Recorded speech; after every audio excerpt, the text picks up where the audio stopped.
Hello, kindergartners and first graders. Today we're going to talk about shapes. By the end of this, you'll be able to categorize your shapes into two families, and you'll also be able to utilize various shapes in your art. So you're going to be able to draw some shapes. What we have here are two groups of shapes. One group is the organic shapes, and the other group is the geometric shapes. So geometric shapes are shapes we know and they have names. That's one way we can categorize them. Organic shapes, on the other hand, do not have names and they have unusual edges. Sometimes the edges are curved, but these are shapes that have no names. So today, what we're going to do is we are going to draw a shape house. Now, you can really use your creativity drawing your shape house. But one thing is going to remain the same. We're going to use some geometric and some organic shapes to draw our shape house. And then when you're done, you can paint it in or color it in however you choose. You can really use your imagination, make this work your own. I don't want it to look exactly like mine. So the first thing you're going to have in front of you is your paper. Place it vertically. Vertically in art just means up and down. So the very first thing I'm going to do at the top of my art is I am going to write my name at the top of my art. So here I go, writing my name. It's a good habit to get into to learn how to remember to write your name at the top of your art. Now here at the bottom, I'm going to draw a ground line. I'm going to do a curved ground line, a real simple, gentle curve. However, if you don't want to draw a curved line, you could just draw a straight line at the bottom of your paper, going all the way across. So this is just one line we're going to use. Okay, so moving on. The next thing I'm going to do is I am going to draw a very large rectangle on my paper to make the house. Remember to make it rather large so you'll have more space to add your details inside. So to make my rectangle attached to the ground line, I'm just going to draw two straight lines down for the sides of the rectangle and a straight line across for the top of the roof. Now, for the roof, I could do some different shapes. I could do a triangle. I could do a trapezoid. I could also do a semicircle. It just depends on what kind of house I want to do. I'm going to go triangle though. I'm going to find the middle of the top, and I'm going to go up just about 2 inches. I'm going to draw a dot. From here, I'm going to draw a diagonal line in either direction. And then I'm just going to draw my triangle across. Very easy. Okay? Now, I want to add a chimney to my house. That would be kind of a fun detail to add. So for my chimney, I'm going to do 2 lines up to make a rectangle. Now, to give mine just a little bit more detail, I'm going to add a triangle on top of my chimney. Okay? So that's one way to do your house. Now, if you wanted to, like I said, do another kind of roof on top, you could. I mean, if you do 2 diagonal lines down here on either side, and a line across like this, and a line across the top, you now have a trapezoid. And you could do an unusual chimney if you want to, maybe with a semicircle on top. So it's really up to you. So So I'm back here with my house. Now, I want to pick a geometric shape for my door. And I think what I want to do is I'm going to pick a triangle. And then I'm going to make a little door handle with a circle. So that's going to be my shape for the door handle. And then I kind of want to add another little detail, so I'm going to make a little triangle window in the front of my house. So this is just a way to have some fun. I mean, you could make your door more simple. You could do a rectangle or something. So the shape family lives in this home, so I'm going to add some fun little shape windows. Remember, your windows don't have to look like mine, but they do need to be shapes. You can use your creativity. A heart is a geometric shape because it has a name, so I'm going to add a heart there. That's going to be my first shape. I really hope yours isn't going to look exactly like mine. I hope yours is going to be something different. I'm going to do a circle here for another window. Let's see. I think up here I will do a square window, a very simple window. And this is on the second story of the house. I'm going to do an oval window, and I think I'm going to do a crescent window because it's kind of fun and it's kind of unusual. So there I go with my shapes. Now, some houses actually have windows or details on the roof. So I think what I want to do is I want to add 3 circles here. Those are kind of unusual and fun windows, and I'm going to also add a triangle up here at the top of the house. Okay.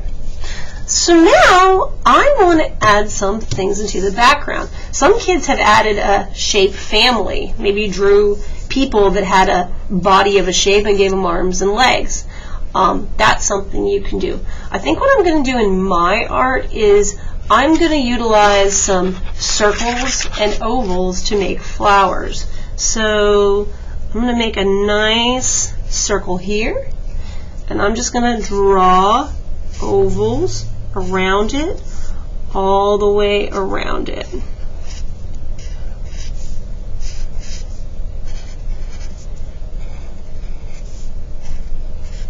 And then from there, I'm going to draw a very thin, skinny rectangle down, like that. And for the leaves, I could just do 2 little ovals or U shapes. And I guess over here, I might draw, I don't know, maybe I'll just do the flower on one side. You could do a flower on 2 sides. I'm just going to do a flower on one side. Now, in the sky, I want to make an organic shape. I'm going to do this shape. This shape doesn't have a name, so I'm just kind of, curling my drawing tool all over the place to get some clouds in the background. So from here, you can start either coloring in your house or painting it in, or using pastel or something else. Right now, I am going to start painting in my house, and as you can see, this is a little review from last time. I've got my warm colors, my cool colors, my primary colors, my secondary colors, and even some neutral colors. But I'm not going to use the neutrals of black and brown. I'm going to stick with the hues because the hues are very bright. But then again, you can do what you want on your art. So in art, one thing we try to do when we're creating is we try to follow something called good craftsmanship. So good craftsmanship is when we neatly and nicely paint as we work. By the way, anytime I'm doing one of these tutorials, you can follow along with me as I'm working, as long as you're, if you're going to paint, put your technology pretty high so you don't get water on your technology. My computer is actually elevated up quite a bit.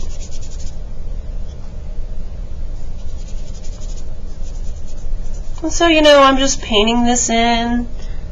Red is a color called, red is a warm color, and it's also a primary color. So it falls into some different color families.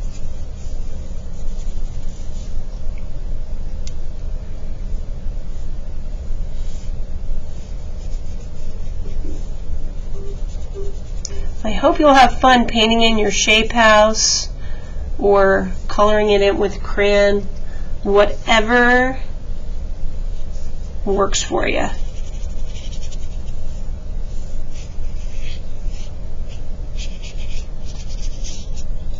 Okay, so now I'm going to go in and to keep it really high contrast, what I'm going to do is I'm going to have all of the windows on the house not be red, because if I can make them different colors, it'll contrast so my art will really pop.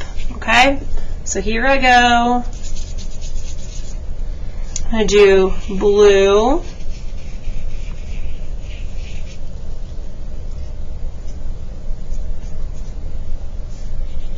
and then I'm going to do some purple. And honestly, at this point of it, if you kind of have the gist of what I'm doing, you can fast forward if you want to on the video. Now remember, if you are going to paint, always rinse your brush before you switch colors. That'll keep your paint box really nice and clean. So yeah, you can use any material you want to finish up your art.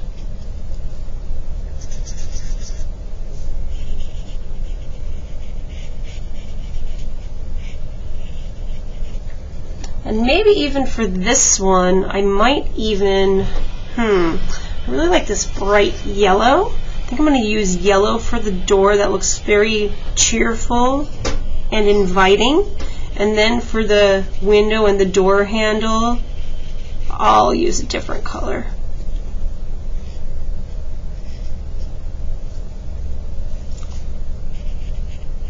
And once again, even though it's a small little space, I'm really trying to stay inside the shapes I made. It was my artwork and I designed it in my way, but staying inside the shapes can really make your art look neat and nice.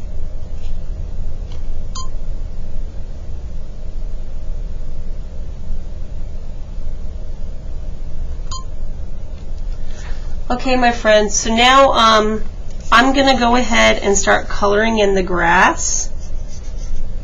And I'm going to have that be green. Now you don't have to have your grass be green. I mean, in your world, this is kind of an unusual house anyway. It doesn't have to be completely realistic. It could be your idea. That's the great thing about this lesson is I really want you to take it in your own direction.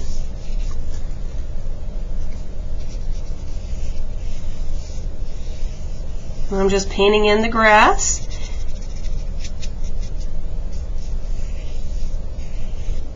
And now I'm going to start painting in the flowers here. I'm going to try my best to stay inside my lines, but earlier when I was working on this, the paint kind of spread, so I just kind of included that in the design concept. But I'm just going to go through here, paint it in, or in your case, you can color it in.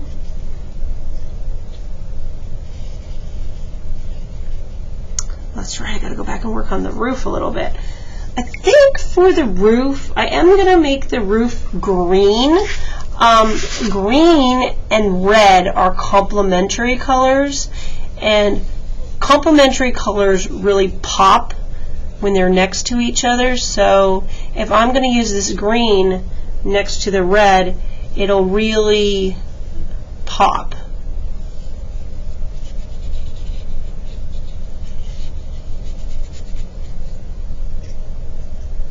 Sometimes you could even put a little music on as you work. That can be very relaxing to do.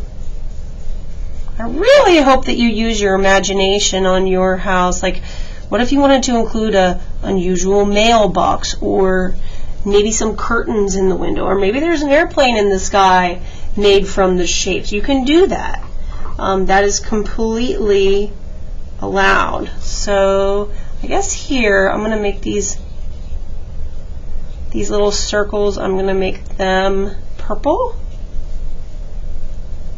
And I'm going to make the triangle, I guess I could go back into the red to give it that nice high contrast.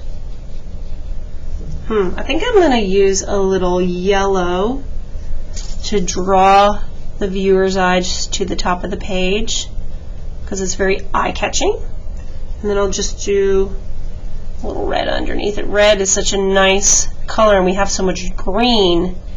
It makes the art look really nice. So one thing you can do in the sky, if you want to, is something called wax resist. You could take a crayon and color in the background and paint over it. That's a technique you could try if you wanted to. It can be kind of fun to do. I think today, though, or you know, another thing you could do is draw blue lines all over the background. But I think today I'm just going to go straight into my blue and paint my sky blue.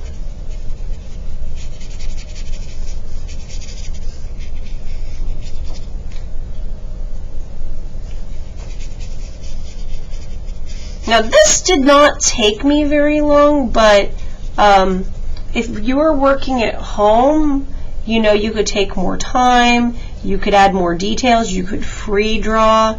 If you end up finishing this lesson early, you can, you know, stretch, go for a walk with your family, breathe some fresh air,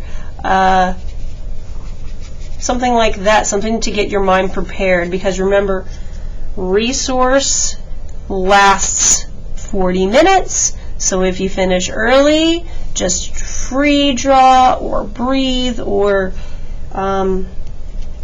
you know, something along those lines. You could craft, you could paint, but you need to not to go back to your class for another 40, for a total of 40 minutes. You're not allowed to go back in until, with your classroom, well, I shouldn't really say classroom, but your Duval homeroom teacher, is resource is 40 minutes. And you might work a lot slower than me. That's why I kind of did a shorter lesson, just in case, you know, your paper is bigger than mine or something like that.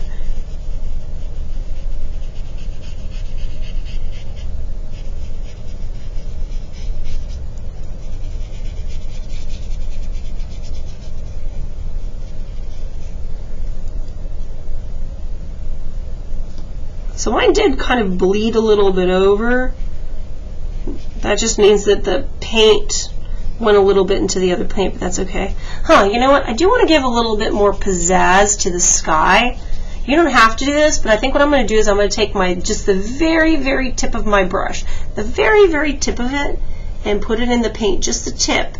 And oftentimes I use the paintbrush on its side. What I'm going to do with the tip of the brush is I'm just going to kind of drag it across the paper like this, and this technique adds some, kind of like a little bit of texture to the sky.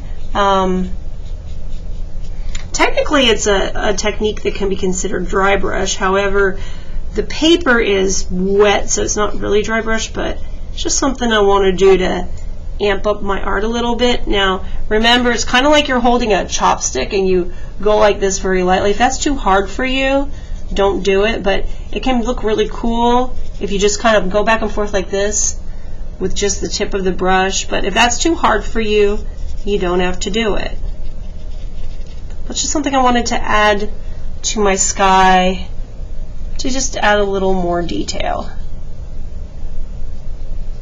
Just I'm barely touching the paper with the tip of the brush, barely touching it. When you work with a really dry brush, it's called dry brush.